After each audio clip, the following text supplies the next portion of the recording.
자, 또 봅시다. 171페이지에 제23절에 금지행위라고 되어 있는데 아예 제가 관로에가 장글씨로 개업공인중개사 등의 금지행위라고 메모를 했어요. 여러분들도 익힐 때 그냥 금지행위 익히지 말고 개업공인중개사 등의 금지행위 이렇게 익히는 게 낫습니다. 그렇죠? 그렇게 익혀놓기만 해도 지문 이런 거는 쉽게 판단되는 거야. 이 금지행위에 관한 규정은 중개보조원에게도 적용이 된다 안 된다? 된다라는 거예요. 개업공인중개사 등 하면 중개보조원도 들어가니까. 그렇지. 우리가 앞에서 공부할 때 이것도 공부했죠? 결격사유 하는 거 공부했잖아. 12가지. 이것도 그냥 결격사유 이렇게 제목을 익히기보다는 누구의 결격사유? 개업공인중개사 등의 결격사유 이렇게 제목을 외워버리면 이 결격사유에 해당되는 사람은 12가지 중에 한 가지에 해당되는 사람은 누가 될 수 없다? 개업공인중개사가 될 수 없다. 개업공인이 될 수 없다 하는 말은 등록할 수 없다. 그러면 결격사에 해당되는 사람은 누구도 될 수 없다? 등도 될 수 없다. 등 하는 게 소속공인중개사, 중개보조원, 법인의 사원, 임원 이런 사람들 아닙니까? 그렇죠? 그 대만 알게 되는 거야. 단어 자체로 벌써 습관적으로 익히나뿐만. 알겠어요? 자, 그래서 그 금지행위 7가지를 이제 공부하러 가는데 밑에 표를 만들어 놨어요. 제가 이 표를 보면은 1호부터 4호까지는 몇 년짜리 형사처벌 대상이다. 1년짜리. 그리고 5호부터 7호까지는 몇 년짜리? 3년짜리 형사처벌 대상인데 이 7가지 전부 다가 개업공인중개사의 경우에는 무슨 취소 사유가 된다? 상대적 등록 취소 사유가 되는데 모든 상대적 등록 취소 사유가 다 업무 정지 처분 사유도 되도록 법이 만들어져 있어요. 그런데 소속 공인중개사가 만약에 금지 행위를 위반하게 되면은 형사처벌의 대상이 되는 것과는 별도로 무슨 정지 처분 대상이 된다? 자격 정지 처분 대상이 된다 하는 이 표라 이게. 알겠어요? 그래서 시험 지문에 이 나오는 거죠. 소속 공인중개사가 이렇게 해서 소속 공인중개사가 중개 의뢰인과 직접 거래한 경우에는 자격 정지를 명할 수 있다. 이렇게 하면 이런 식이 되는 거예요. 왜? 의뢰인과 직접 거래한 경우 그러면 금지행위잖아. 근데 그 금지행위를 누가 저질렀다? 소속 공인중개사가. 그러면 자격 정지 사유로 돼 있나 안 돼 있나? 돼 있죠. 그 자격 정지를 명할 수 있다. 그러면 이런 식이 되는 거야. 알겠습니까? 근데 거기서 주어만 싹 바꿔봐봐요. 개업공인중개사가 이렇게 주어를 바꿔봐. 개업공인중개사가 중개 의뢰인과 직접 거래한 경우에는 자격 정지를 명할 수 있다 하면 맞나? 안 맞는 거지. 등록을 취소할 수 있다 해도 오고 업무 정지를 명할 수 있다 해도 오고 무슨 뜻이죠? 아니면 문장을 또 이렇게 내도 오죠. 등록을 취소하거나 업무 정지를 명할 수 있다 해도 이런 식이 되는 거잖아. 알겠습니까? 그 다음 뒷페이지 가봅니다. 그래서 1번에 금지행위의 의미 법적 성격 해놨는데, 알겠어요? 법적 성격 해놨는데, 여기 한 8줄 적어 놓은 게, 알겠어요? 여러분들이 참 이해를 좀 해야 되는 부분인데, 거기에 두 번째 줄에 보면은 누구에게만 적용되는 것이며, 개업공인중개사 등에게만 적용되는 것이며, 이 등에 해당하는 자가 금지행위를 위반한 경우에는 등에 해당하는 자가 금지행위를 위반한 경우에도 형사처벌 대상이죠. 1년짜리든 3년짜리든. 형사처벌 대상에 해당하는 위반 행위를 한 경우이기 때문에 뒤에 가서 공부하는 법 제50조에 무슨 규정이 적용된다? 양벌 규정이 적용된다라는 거라. 알겠어요? 자, 미리 여러분들이 한 두 바퀴 돌아온 사람들이기 때문에 법령은 우리가 등 가는 사람이 있고 개업 공인중개사 가는 사람이 있잖아. 요 두 사람의 관계는 무슨 관계다? 고용관계잖아. 알겠습니까? 고용관계. 이 등이 누구예요? 소속 공인중개사, 중개보조원, 그리고 법인의 경우에 사원 또는 임원을 가리키는 거잖아. 이 등이 알겠어요? 무슨 행위를 저질렀다? 금지 행위를 저질렀다 이 말이야. 근데 금지 행위는 다 1년짜리든 3년짜리든 형사처벌 대상이 되는 거 아이가? 그러면 이 등은 형사 책임을 져야 한다 안 져야 한다? 줘야 돼요. 징역형 선고 받든지 아니면 벌금형 선고 받든지. 맞죠? 자기가 직접 잘못을 저질렀으니까. 그러나 그를 고용한 누구도 개업공인중개사도 형사책임을 져야 된다. 져야 된다. 어? 무슨 규정 때문에? 양벌 규정 때문에. 간주 규정이 아니라 뭐 양벌 규정 때문에. 그럼 양벌 규정 때문에 형사책임을 개업공인에 질 때는 징역형은 안 되고 무슨 형? 벌금형을 함께 과한다. 그렇게 공부했잖아. 알겠습니까? 아, 무슨 소리인지 알죠? 그런데 요거는 양벌 규정은 기억을 딱 돌려보면은 단서 규정이 붙어 있잖아. 다만 해가지고 개업공인중개사가 요 등이 그런 형벌에 해당하는 위반 행위를 저지르지 않도록 상당한 주의와 감독을 게을리하지 아니한 경우에는 그러하지 아니하다. 그 말은 양벌 규정을 적용한다는다. 안 한다라는 거야. 그렇죠? 그러면 개업공인중개사에게 양벌 규정이 적용돼가 벌금형이 부과됐다라고 한다면은 이 벌금형의 성격은 과실책임이다, 무과실책임이다. 과실책임이 되는 거지. 상당한 주의와 감독을 게을리 했기 때문에 벌금형이 부과되는 거잖아요. 알겠습니까? 아, 과실책임이 되는 거야. 알겠어요? 자, 그리고 알겠어요? 주의할 것은 해가지고 금지행위에 해당하지 않는다 하여 할 수 있다는 의미가 아니라 법제 33조 규정 위반이 아니다라는 식으로 제한적으로 해석을 해야 된다라는 거라. 그 뭔 소리냐면 예를 들어서 중개대상물의 무슨 업은 임대업은 금지행위는 아니지만은 알았어요? 법인인 개업공인중개사가 이 중개대상물의 임대업을 하게 될 경우에는 우리 법제 14조 규정에서 겸업 제한을 공부했거든. 법인인 개업공인중개사는 임대업을 겸업으로 한다 뭐 한다? 뭐 하지 않느냐 이 말이지. 임대관리 등 부동산 관리 대행 업무를 할 수 있다 했지. 임대를 업으로 하는 행위는 겸업할 수 있는 거다 없는 거다? 없는 기라. 결국 법인인 개업공인중개사가 중개대상물의 임대업을 한다 하면은 금지행위 위반은 아니지만은 33조 규정 위반은 아니지만은 겸업제한 규정 위반이기 때문에 결국 하나 뭐 하는 거잖아. 알겠습니까? 그래서 금지행위가 아니다라고 해가 무조건 할 수 있다라고 생각하지 말고 뭐다? 몇 조 규정 위반이 아닐 뿐이다. 33조 금지행위 규정 위반이 아닐 뿐이다. 이렇게 제한적으로 해석을 하라는 소리예요. 알겠습니까? 이번에 이제 금지행위 7가지 내용을 구체적으로 알아보러 들어가자 하는데, 그래서 이 금지행위와 관련해서는 판례 사례가 시험에 자주 많이 등장을 해요. 그래서 양갈로 1번에 시커먼 글자에 중개대상물 동그라미 치고 매매 동그라미 치고 업 동그라미 치라 그랬습니다. 그 글자만 정확하게 인식하면 돼요. 모든 부동산의 매매를 업으로 한 행위가 금지행위가 되는 것이 아니고 무슨 물건은 중개대상물에 한해서 매매업이 금지되는 거야. 알겠습니까? 그 매매 등 하는 등자가 안 붙었죠.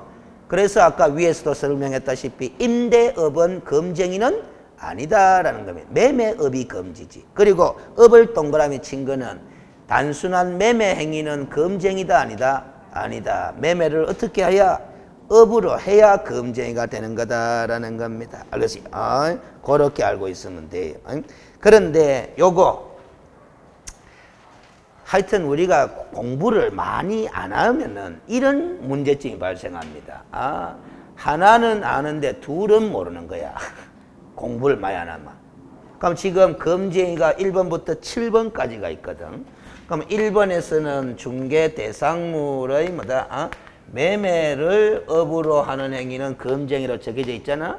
그럼 6번을 아나 모르나 지금? 모르고 있는 거죠. 모르고 있는 거다. 그럼 요거 설명할 때 이렇게 설명한다 이 말. 매매를 업으로 하지 않고 중개대상물의 단순한 매매 행위는 금지행위다 아니다? 아니다. 이 공부하거든. 알겠어요. 근데 이 매매를 의뢰인과 해봐. 의뢰인과 이 매매를 하면은 매매업은 아니잖아요. 단순한 매매행위인데 그 매매 상대방이 누구다? 의뢰인인 거야. 그러면 이 6번에 보면은 개업공인중개사 등은 중개 의뢰인과 뭐 하지 말아라? 직접 거래하지 말아라. 이리 나온단 말이야. 그러면 요 중개대상물의 매매행위를 누구가 해버리면? 의뢰인과 해버리면 1호의 금쟁이는 아니지만은 매매업이이기 때문에 몇 번에 해당돼 본다? 6번에 해당돼 본다라는 거라요. 알겠습니까? 아, 그 우리가 이제 결국 1번만 자꾸 생각할 게 아니고 뭐다? 1번에 해당되지 않더라도 다른 번호에 또 해당되면 결국 금쟁이는 해당된다. 이게 알아야 된단 말이야. 알겠지? 그 하나만 알고 둘은 모르면 그런 식이 된단 말이야. 알겠지?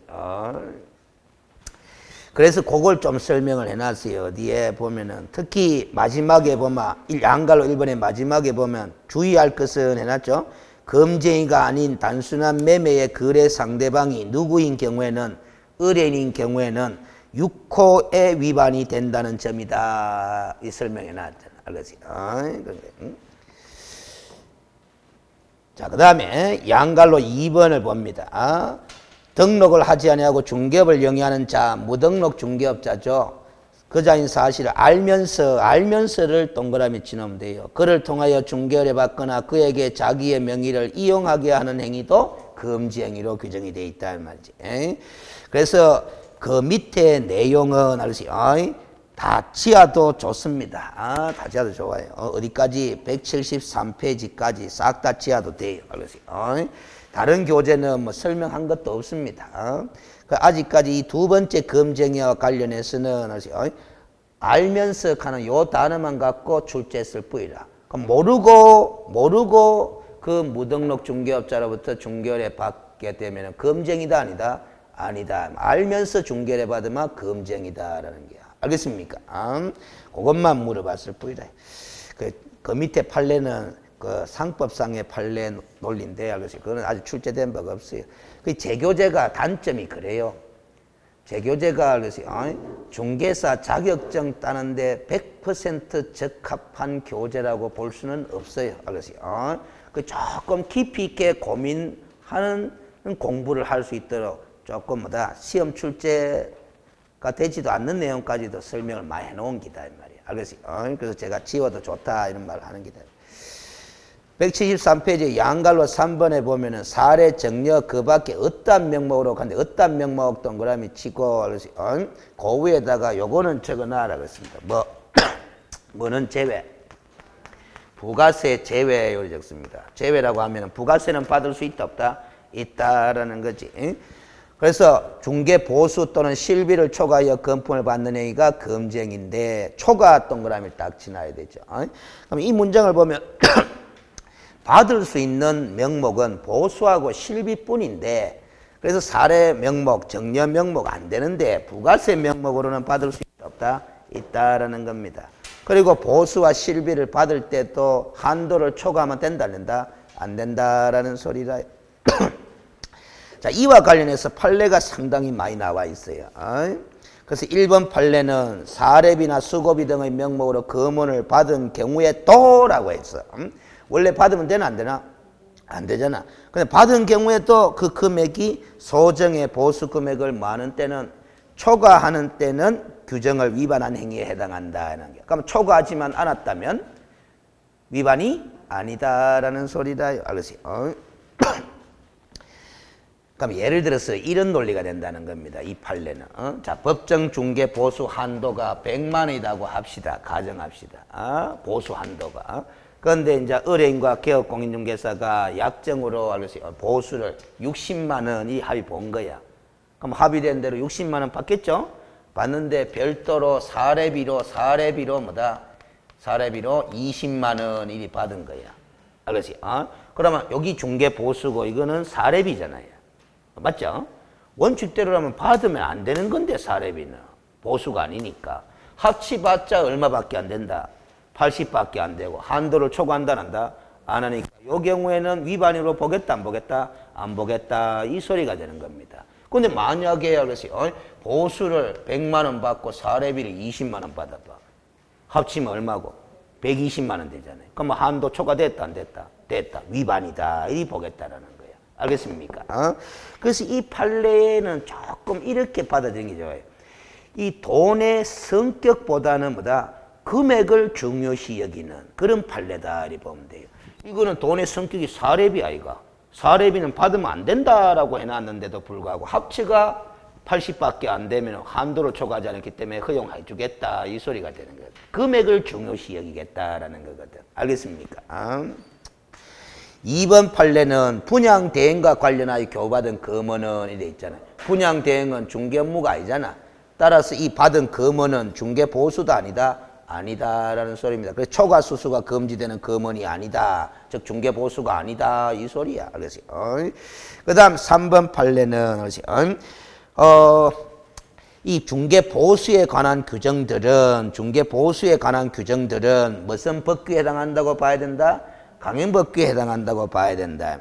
따라서 관련 법령에서 정한 한도를 초과하는 보수 약정은 강행법규 위반이다 아니다? 위반이다. 따라서 초과하는 범위 내에서 무효. 그 밑에다가 전부 무효, 일부 무효, 일부 무효를 적어놔야 되겠다 이 말이에요. 그래서 초과하는 부분만 뭐다? 강행법규 위반된 보수로서 무효를 칠한다. 그 다음 동그라미 4번은 기획부동산 사건으로 생각하면서 읽으시라 그렇게 이야기를 했죠.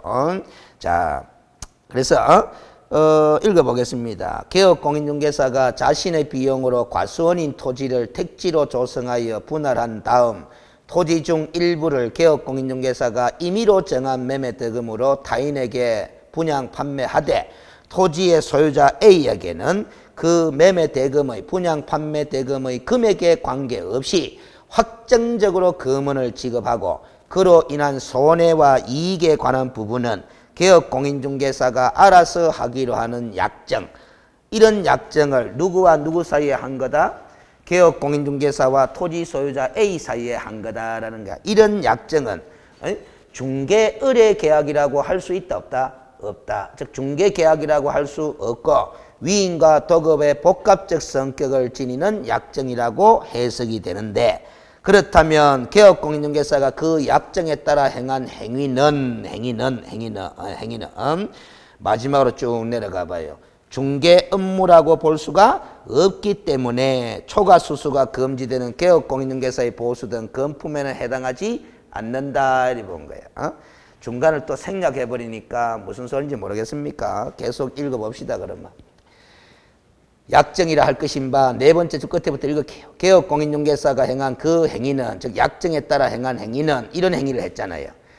토지를 분할하고 택지로 조성하여 그중 일부를 타인에게 분양 판매하면서 어느 정도의 위험 부담과 함께 이득을 취득하는 일련의 행위로 봐야 된다. 이 행위는 공인중개사법에서 규율하고 있는 중개행위다, 중개행위가 아니다? 중개행위가 아니다. 따라서 개업공인중개사가 행한 일련의 이런 행위와 관련하여 개업공인중개사가 취득한 이익은, 금원은, 돈은 공인중개사법 우리 33조 3호 금지행위 규정에 의하여 초과수수가 금지되는 개업공인중개사의 보수 등 금품으로 볼 수는 있다 없다? 없다. 따라서 이 개업공인중개사가 취득한 이익이 돈이 얼마나 많아도, 아무리 많아도 중개보수라고 볼 수가 없기 때문에 금지행위가 성립된다 안 된다? 안 된다라는 판례라. 알겠습니까? 그러니까 토지 소유자 A와 개업공인중개사 사이에 체결한 이런 약정은 중개계약이 아니다 이 말이야. 중개계약이 아니기 때문에 개업공인중개사가 행한 일련의 행위들은 중개행위라고 볼 수 있다 없다? 없다라는 거야. 알겠습니까? 그리고 이 사건은 그럼 토지 소유자 A가 중개의뢰인이라고 볼 수도 있어요 없어요? 없지. 토지 소유자 A와 개업공인중개사 사이에 행한 이런 약정은 중개계약이 아니라 그랬잖아. 중개계약이 아니면 그 토지 소유자 A가 중개의뢰인이라고 볼 수도 없잖아. 그러면 이 토지 소유자 A와 개업공인중개사 간에 행한 이런 거래 약정은 중개의뢰인과 거래했다고 볼 수도 없다라는 소리입니다. 중개의뢰인과 직접 거래했다고 볼 수도 없다. 거래는 했다고 보여지지만은 그 토지 소유자 A가 의뢰인이다, 의뢰인 아니다? 의뢰인이 아니다라는 게. 그리고 이 사건은 33조 금지행위 규정에 3호 위반도 아니고 몇 호 위반도 아니다? 6호 위반도 아니다라는 거예요. 6호에 가면 또 나옵니다. 이 판례가. 알겠어요? 그때 가서 또 한번 더 봅시다. 동그라미 5번 판례 봐봐요. 이거는 당자수표 부도 사건 가면서 기억을 하시면 되죠. 그래서 의뢰인으로부터 보수 등의 명목으로 소정의 한도를 초과하는 액면 금액의 당자수표를 교부받았대요. 요까지만 읽었어요. 교부받았으면 일단 위반이가 위반 아이가? 위반이잖아.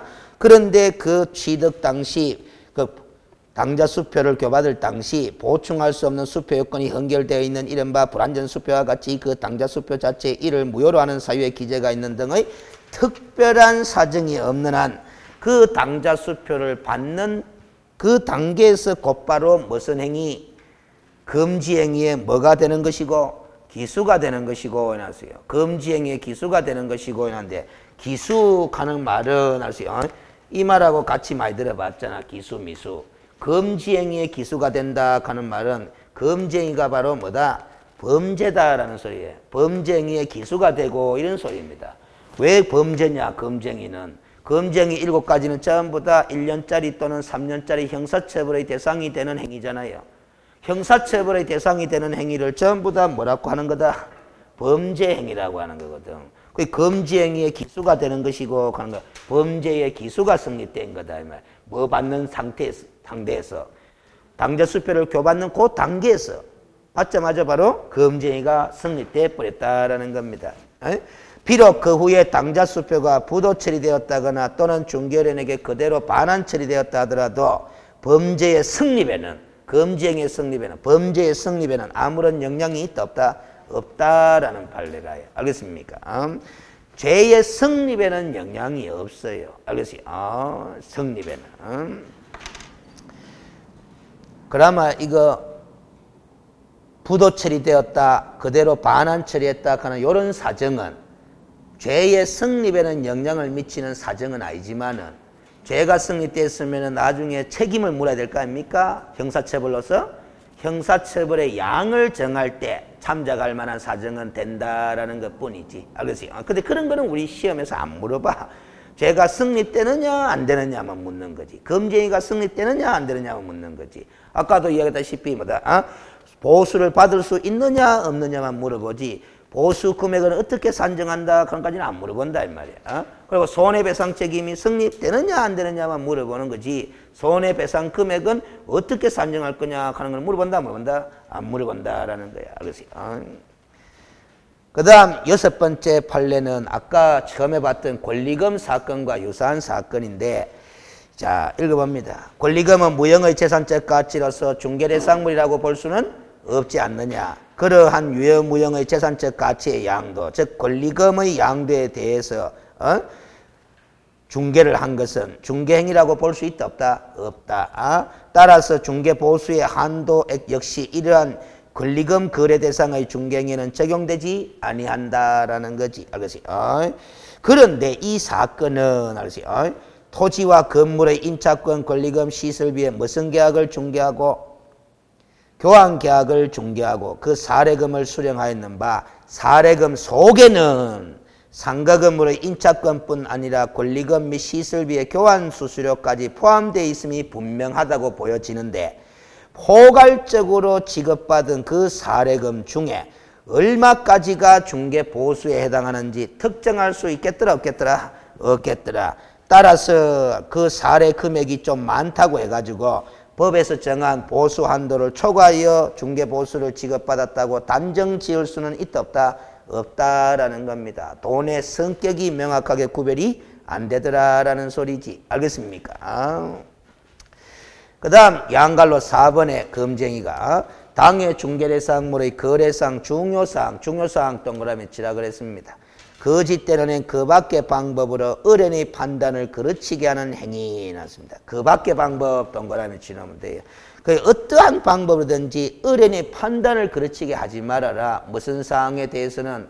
거래상 중요사항에 대해서는. 그러면 거래상 중요사항이라고 보여지지 않는 사항에 대해서는 의뢰인의 판단을 그르치게 하였다 하더라도 금지행위다 아니다? 아니다라는 겁니다. 알겠습니까?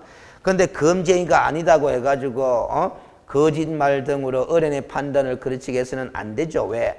민사상의 손해배상 책임은 져야 될 사안이 될 수도 있으니까. 알겠어요? 금쟁이가 아니다고 해가지고 무조건 할 수 있다는 의미로 받아들이지 마시라 그랬다 이 말이야. 알겠습니까? 그러면 이제 그 밑에 판례가 봐봐요. 다섯 번째 줄에 가면은 중개대상물 자체에 관한 사항뿐만 아니라 가격 등에 관한 사항들도 거래상 중요사항으로 볼 수 있다. 이런 시각이잖아. 알겠어요? 됐죠? 그리고 밑에 또 네 줄 더 내려가면은 대법원은 한데 개업공인중개사 등이 서로 짜고 매도 의뢰 가액을 숨긴 채 이에 비하여 무척 높은 가액으로 의뢰인에게 부동산을 매도하고 차익을 취득한 행위는 매도 의뢰 가액이라는 것도 거래상 중요사항으로 볼 수 있는 거다 없는 거다? 있는 거다. 따라서 알겠어요? 금쟁이가 성립된다. 이런 판례라요. 알겠어요? 그러니까 결국 거래상 중요사항으로 볼 수 있는 사항이냐 볼 수 없는 사항이냐 이게 금쟁이의 성립이 되느냐 안 되느냐 영향을 미치는 기준이 되고 있다 이 말이야. 알겠습니까? 그래서 봐봐요. 이 실무로 가게 되면은 아세요? 거래 당사자들 입장에서는 그 사항이 거래상 중요사항이라고 보고 막 주장하겠지만은 객관적인 제3자의 입장인 법관 입장에서는 그 사항은 거래상 중요사항이 아니다라고 볼 수도 있는 여지가 생기는 거야. 알겠습니까? 그래서 시험 문제 물을 때 판례가 나와 있으니까 내는 거지. 판례가 안 나와 있으면 낸다 못 낸다 못 내는 거야. 그럼 출제위원이 자기 마음대로 이런 거는 거래상 중요사항이라고 볼 수 있지 않겠느냐 해가지고 시험 지문 만들어낸다 못 만들어내? 못 만들어내. 당장 이 신청 막 들어올 끼거든.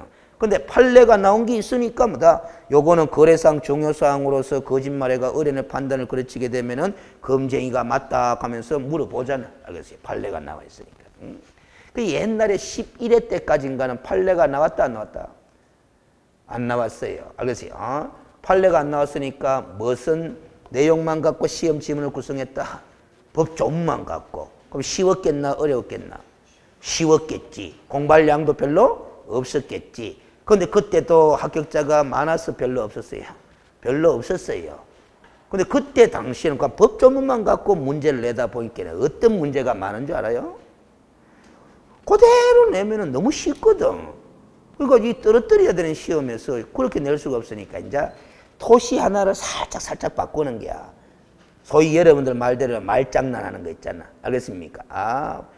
언뜻 보면 온데 자세히 들다 보면 글자는 싹 바뀌어져 있고 그런 거다 말이야. 그런 식으로 출제를 많이 했는데 판례가 이제 12회 때부터 나온 이후로부터는 그런 문제가 많이 줄었어. 안 나오는 건 아닌데. 알겠습니까? 그 대신에 지문 길이가 뭐다? 급격히 길어져 버렸어요. 무슨 소리인지 알았어요? 자, 다섯 번째 금쟁이 뭡니다. 관계법령에서 양도, 알선 등이 금지되어서 금지된 동그라미 치고 부동산의 분양, 임대 등과는 정서 등이라서 정서 등 동그라미 치고 그럼 이 정서 등이 관계법령에서 양도, 알선이 우회되어 있다는 거예요. 금지된 정서다 이 소리야. 알겠어요? 그러면 이 정서의 거래 자체가 뭐 위반이가 위반이가? 위반이지 뭐. 정서 등의 양도, 알선이 금지되어 있다 그러잖아. 관계법령에서. 관계법령 하는 말은 다른 법령에서 이렇게 읽으면 돼요. 다른 법 위반이야. 위반인데 그 정서의 매매, 교환 등을 즉 거래를 중개하지 말아라라는 거야. 개업공인중개사로서는. 즉 불법 거래를 중개하지 말아라라는 소리잖아요. 알겠습니까? 그리고 그 정서의 매매를 업으로도 하지 말아라라는 거예요. 그럼 이 정서가 구체적으로 어떤 것들이 있느냐? 예를 갖다가 그 적어놨잖아. 세 번째 줄 끝에 주택청약 예금 정서다, 주택조합의 조합은 정서다 이런 것들이 바로 뭐다? 관계법령인 주택법에 보면은 양도, 알선이 허용돼 있다, 금지돼 있다. 금지되어 있는 정서. 그래서 제가 주택법을 참고하라고 보충학습에 뭐 네오박스 딱 칠해놨는데 네오박스 안에 거는 이 과목에서는 안 나와요. 공법 시험 지문에 묻겠지만 알겠어요? 이게 이제 관계법령의 한 사례로 제가 소개해 놓은 거다 이 말이야. 그러면 이 정서들은 알았어요. 그 위에 두 번째 줄 읽어봐요. 부동산의 분양, 임대 등과 관련된 정서라 하면 결국 부동산을 우선적으로 공급받을 수 있는 지위 내지 자격을 증빙하는 서면에 해당하는 거야. 그래서 관련 법령에서도 양도, 알선을 허용하고 있다, 금지하고 있다. 금지하고 있다라는 겁니다. 알겠습니까? 우선적 지위를 인정하는 정서를 거래를 허용하면 안 되겠지 당연하요. 알겠어요? 그런데 현실에서는 불법임에도 불구하고 거래를 하고 있다, 안 하고 있다? 하고 있습니다. 알겠지? 그 불법이. 그래서 또 밑에 판례 하나가 또 소개되어 있네. 국토교통부 유권에서까지. 전매가 금지된 이주자 택지 분양권의 경우에도 전매가 금지되어 있다 하잖아. 관련 법령에서.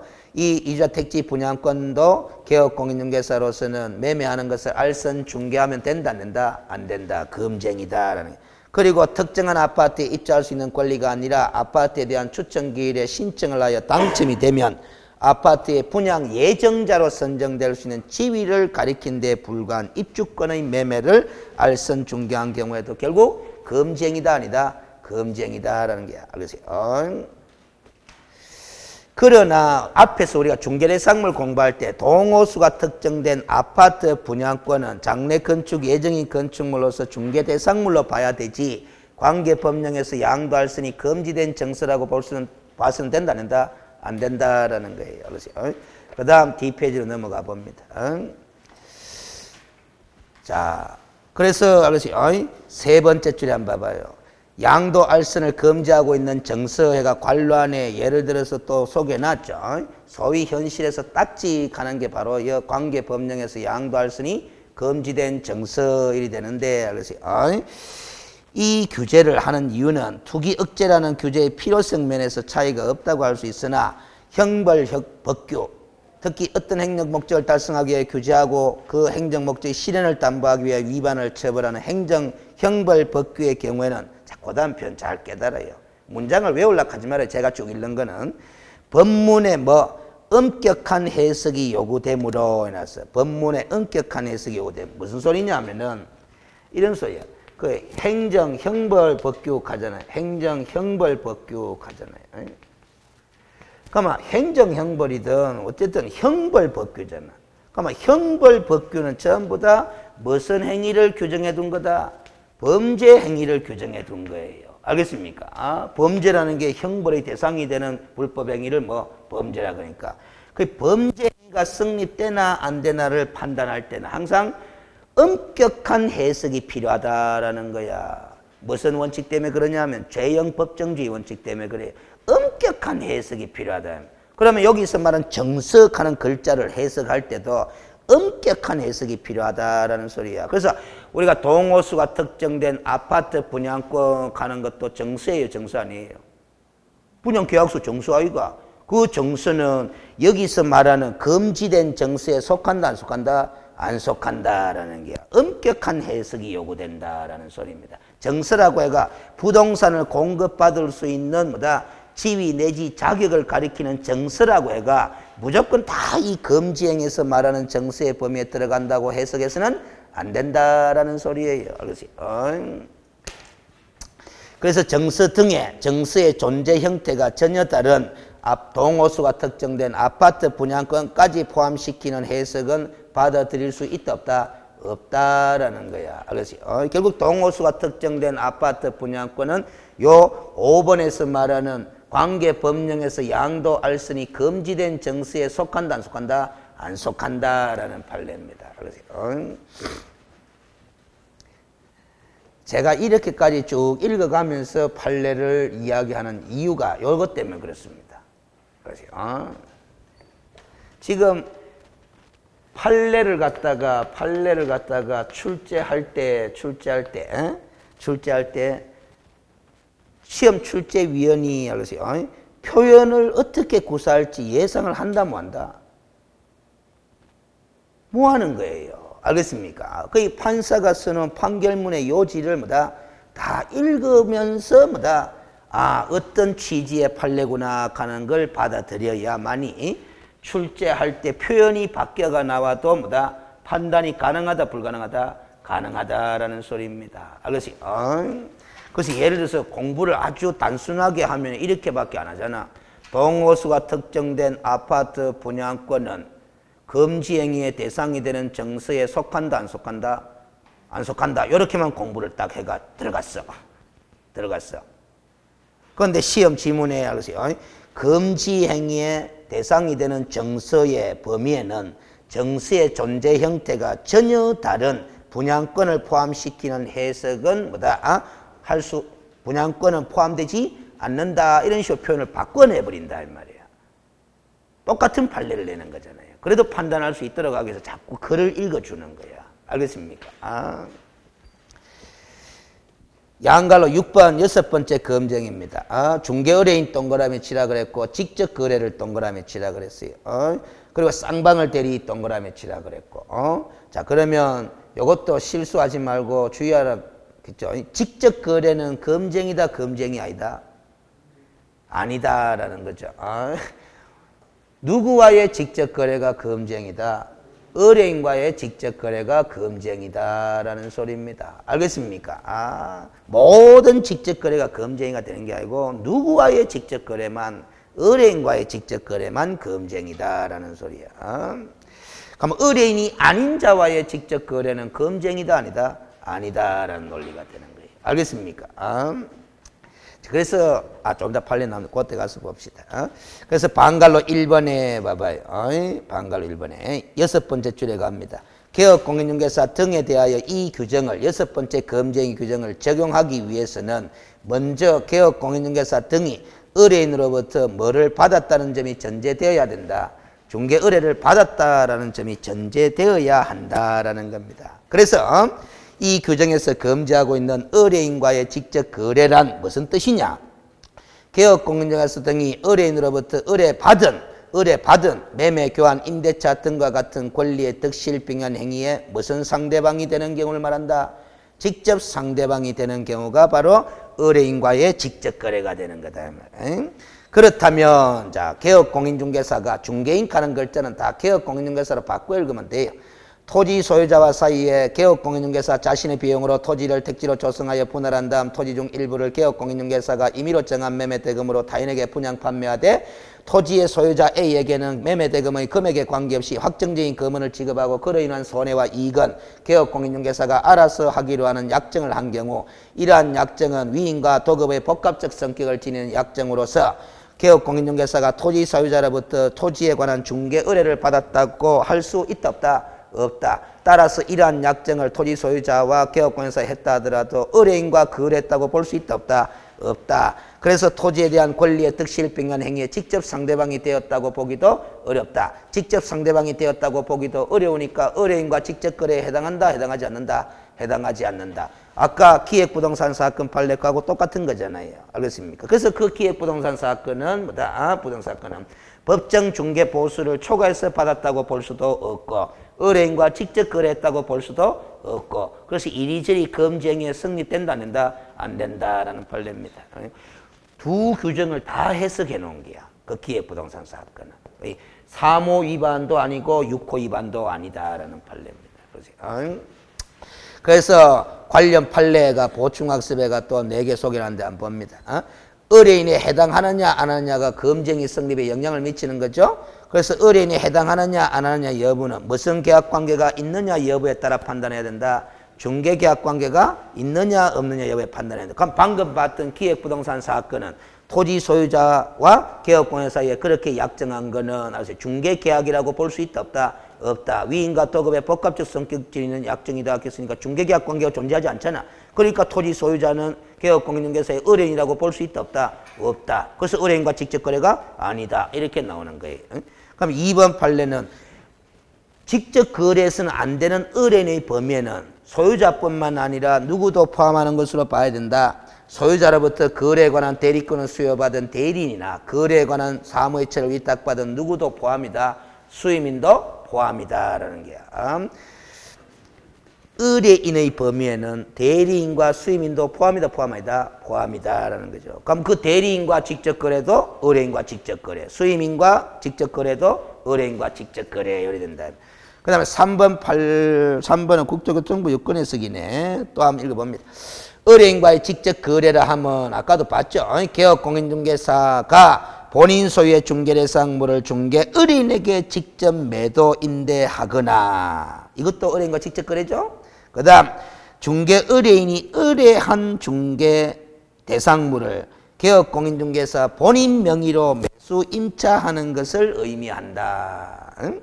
따라서 개업공인중개사가 와이프가 소유한 부동산의 매매 등 거래계약을 중개하면서 와이프의 대리로서 계약을 체결한 경우에는 의뢰인과의 직접 거래에 해당하는 것은 아니다라는 소리입니다. 일방 대리에 불과하다라는 거지. 이런 케이스는. 알겠습니까?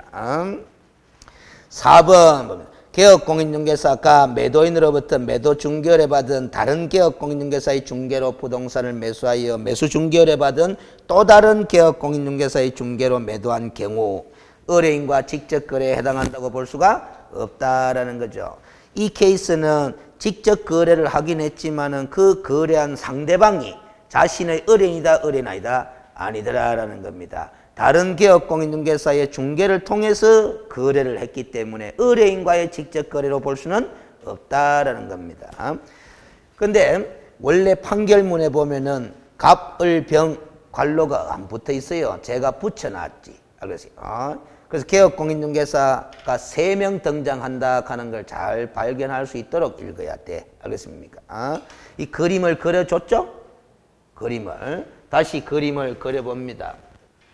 이 판례는 갑이라는 개업공인중개사가 의뢰인과 직접 거래를 했는 사실이 있느냐 없느냐를 판단한 사건이야. 갑이라는 개업공인.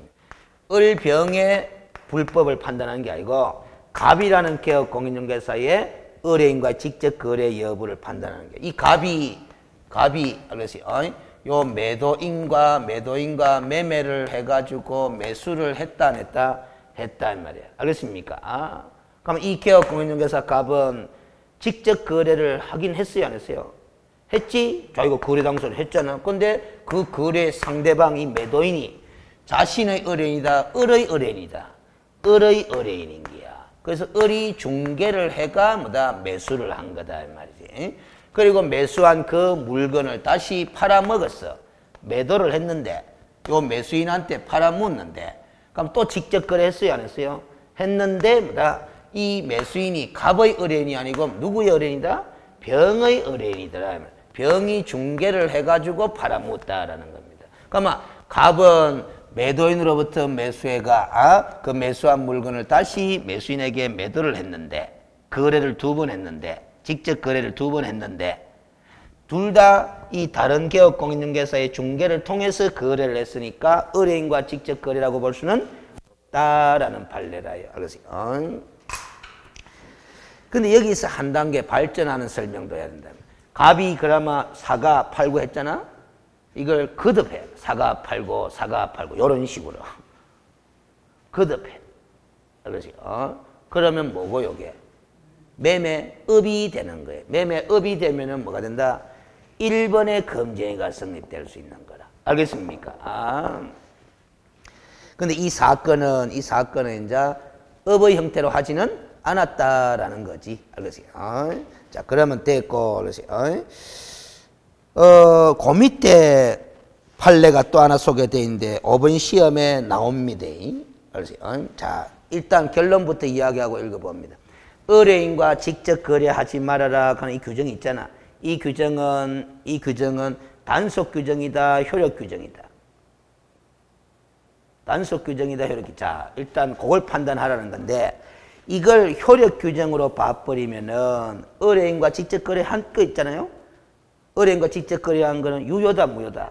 무효가 돼버리. 알겠어요? 그 매매 자체가, 거래 자체가 무효가 돼버린데 굳이 의뢰인과 직접 거래하지 말아라 하는 이 검증이 규정을 둔 취지로 보면은 그 거래 자체를 굳이 무효로 돌릴 필요는 있다, 없다? 없다. 처벌만 하면 되는 것이지. 그래서 이 판례는 이 규정을 효력 규정으로 봤다, 단속 규정으로 봤다. 단속 규정으로 봤다라는 겁니다. 마지막에 보면은 강행 규정이 아니라 무슨 규정이다? 단속 규정이다. 이런 게야. 이걸 무효로 돌릴 필요는 있더라, 없더라? 없기 때문에. 그 말이 있어. 그 위에 읽어봐봐요. 그렇지. 5번째 줄에 읽어봅니다.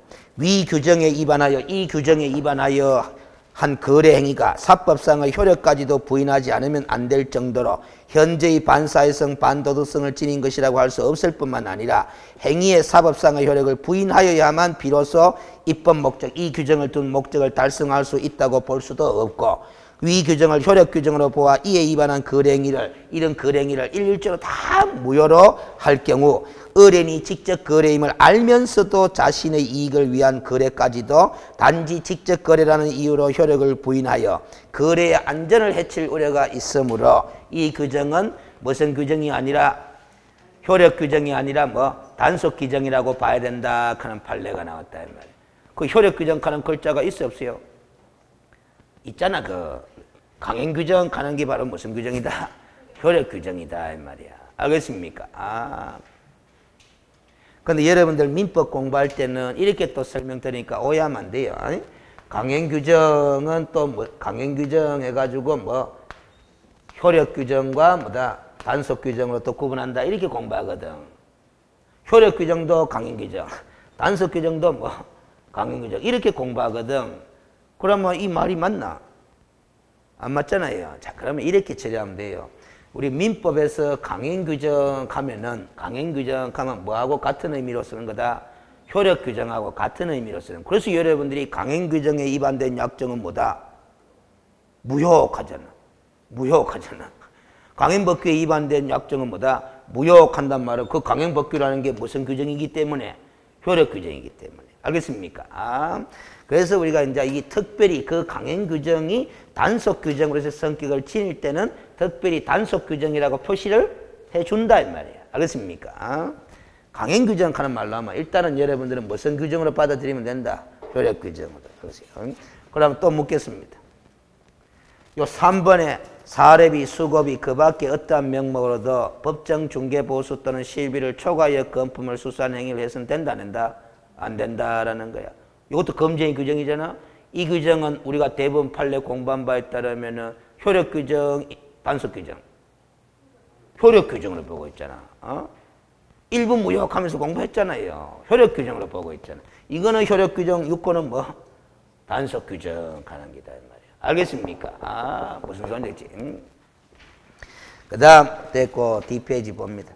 방갈로 2번에 쌍방대리도 검증인데 쌍방대리가 뭔지는 잘 알고 있는 거니까 제가 민법의 이야기를 조금 해놨지만은 그 진하게 되어 있는 것만 봅니다. 7번째 줄에 따라서 개업공인중개사 등이 누구의 허락을 받아? 당사자들의 허락을 받아 거래 당사자 쌍방을 대리하여 계약을 성립시킨 경우에는 개업공인중개사 등은 검증이 위반으로서 처벌의 대상은 되겠지만은 거래계약의 효력은 뭐다? 유효하다라는 게야. 우리가 민법에서 쌍방대리는 무효입니까? 유효입니까? 무효야, 무효. 쌍방대리는 민법에서 무효한단 말이야. 근데 그 무효가 상대적 무효, 절대적 무효. 상대적 무효라고 한단 말이야. 알겠습니까? 그러면 상대적 무효라고 하는 것은 거래 당사자들의 동의를 받아서 쌍방대리하면 유효다라는 소리잖아. 그래서 상대적 무효다라는 소리잖아. 그러면 개업공인중개사 등이 거래 당사자의 동의를 받아 허락을 받아가 쌍방대리를 하면은 그 쌍방대리에 의한 법률행위 거래계약은 유효한데 민법의 논리에 따라서 유효한데 어찌됐든 쌍방대리를 개업공인중개사가 했나 안 했나? 했는 건 사실이니까 뭐다? 처벌 대상이다 아니다? 대상이다라는 소리입니다. 알겠습니까? 자, 그러면 됐고 일방대리는 명문으로 금지하고 있더라 안 하고 있더라? 안 하고 있더라라는 겁니다. 알겠습니까? 그래서 아까 우리 국토교통부 해석에서 개업공인중개사가 자신의 와이프가 소유하는 부동산의 뭐다? 매도를 해요. 알겠어요? 매도를 하는데 알겠어요? 와이프로부터 대리권을 수여받아가 하는 거, 매도를 하는 거야. 그러면 쌍방대리다, 일방대리다? 일방대리에 불과하니까 뭐다? 검증이가 안 되는 거다 이 말이야. 알겠습니까? 자, 그 다음 양갈로 7번에 마지막 검증이 탈세 등 관계법령을 위반할 목적으로 목적 동그라미 딱 치놓고 아직까지 그 목적 갖고 시험 출제한 적은 없어요. 소유권 보존 등기 또는 이전 등기를 하지 아니한 부동산, 이게 미등기 부동산 아닙니까? 미등기 부동산이나 관계법령의 규정에 의하여 전매 등 권리의 변동이 제한된 부동산. 알았어요?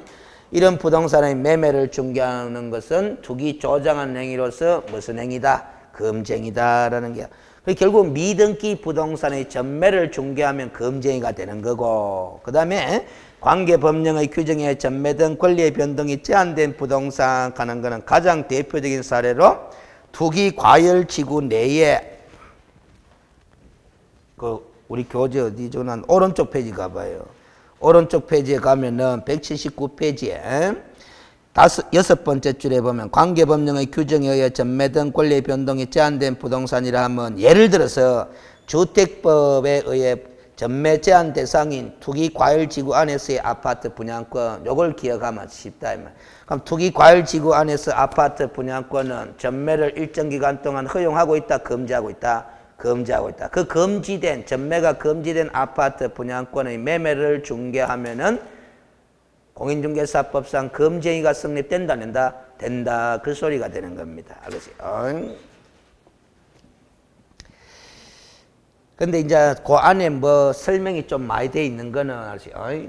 미등기 부동산의 전매하는 거.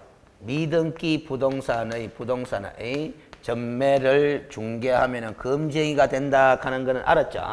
그런데 중간 생략 등기와 관련해서도 좀 종합적으로 이해를 할 필요가 있다 해서 소개한 거라. 중간 생략 등기 하는 거는 알겠어요? 대법원이 유효하다고 인정한다 합니다. 알겠어요? A가 B한테 팔았고 B가 다시 C한테 파는데 A에게서 바로 C 앞으로 이전 등기가 되는 경우잖아. 이게 바로 뭐다? 중간 생략 등기잖아. 실소유자는 지금 현재 소유자는 C 맞으니까 이 등기의 유효성을 인정하는 거야. 그런데 B 앞으로 이전 등기 했나 안 했나? 안 했죠. 위반이다, 위반이다? 위반이야. 알겠어요? 무슨 소리인지 알죠? 그래서 위반이고 중간 생략 등기의 효력을 인정한다라는 것 뿐이지. 알겠어요? 중간 생략 등기에 의한 미등기 전매 행위가 허용된다는 뜻은 아니다라는 소리입니다. 그 미등기 전매 행위를 알선하는 것도 어느 법 위반이다? 공인중개사법 위반이다라는 소리야. 그런데 미등기 전매를 통해서 전매 차익을 챙길 목적이었는데 전매 차익이 발생되지 않았다고 하더라도 미등기 전매를 중개한 사실이 인정되는 이상 금쟁이는 성립된다, 안 된다? 된다라는 판례도 소개해 놓은 거라요. 그 179페이지에 보충학습에 소개해 놓은 거는 이 과목에서 출제하는 것이 아니고 뭐 공법에서. 알겠어요? 공법에서. 참고하라고 소개해 놓은 거니까 참고하기 싫은 분은 지압보도 돼요. 알겠습니까? 그런 게 되는 거예요. 그러면 이제 검증이가 다 끝나버리는데 의외로 문제는 까다롭게 안 냅니다. 근데 판례를 내면서 지문을 길게 내버리면 여러분들이 부담스러워져요. 180페이지에 기출문제 소개해놓은 거는 그렇게 까다로운 문제는 아니다 이 말이지. 검증에 해당하지 않는 것은 내가 답이 5번으로 되어 있는데 아까 요거잖아. 이 그림이잖아. 이 그림. 그렇죠. 이 그림은 의뢰인과 직접 거래도 아니다. 아니다 그랬잖아요. 답이 5번이죠. 5번. 알았어요. 5번. 근데 여기에 4번 지문 봐봐요. 개업공인중개사가 소유자로부터 거래에 관한 대리권을 수여받은 대리인과 뭐 했다? 직접 거래했다. 그러면 대리인도 의뢰인의 범위에 들어간다? 안 들어간다? 들어간다. 그러면 의뢰인과 직접 거래한 거 아닙니까? 그래서 검증이가 되는 거지. 알겠어요? 자, 그러면 검증이도 다 끝나버리는데 시험 문제가 이렇게도 구성될 수 있습니다. 지금 이 문제는 금지행위에 해당되는 거냐 해당되지 않는 거냐 이것만 가려보라 그랬잖아. 그런데 시험 문제를 어렵게 내면은 금지행위를 지문 5개 소개하면서 뭐다? 이 처벌의 내용까지도 같이 물어볼 수도 있어요. 알겠어요? 그 예를 들어서 지금 이게 4번 지문은 의뢰인과 직접 거래죠. 그럼 제가 지문을 바꿔볼게. 제가 문제를 만든다 치고. 안 그래도 더 배우면서 알겠어요? 9월 달에 칠 모의고사를 뭐다? 이때까지 기출문제 뺏기지 말고 예상문제집에도 뺏기지 말고 40문제를 완전히 새롭게 하나 만들어 둬라고 부탁을 하더라고. 알겠어요? 지금 만들고 있는 중이죠. 한 23문제까지 만들어놨는데 이때까지 나온 문제하고는 전혀 표현이 달라요. 그래도 공부했는 건 했는 거야. 알겠어요? 예를 들어서 이거 갖고 문장을 변형시켜보면 이렇게 된다. 개업공인중개사가 소유자로부터 거래에 관한 대리권을 수여받은 대리인과 직접 거래를 한 경우에는 3년 이하의 징역 또는 3천만 원 이하의 벌금형에 처한다. 이렇게 하면 뭐 온 거예요. 그 3년짜리 검증이거든. 같이 물어볼 수가 있다 이 말이야. 알겠어요? 아니면은 행정 처분을 물을 수도 있는 거지. 대리인과 직접 거래한 경우에는 아세요? 그 개업공인중개사에게 업무 정지를 명할 수 있다 하면 뭐 이런 식이 되는 거잖아요. 같이 물어볼 수도 있어요. 알겠어요? 그런 게 되면 지문 길어지지도 않으면서. 자, 그래서 181페이지에 이제 24절에 개업공인중개사 등의 교육 해놨는데 시간이 또 1시간이 흘렀네. 쉬었다가 합시다. 그러세요. 쉬었다가 합시다.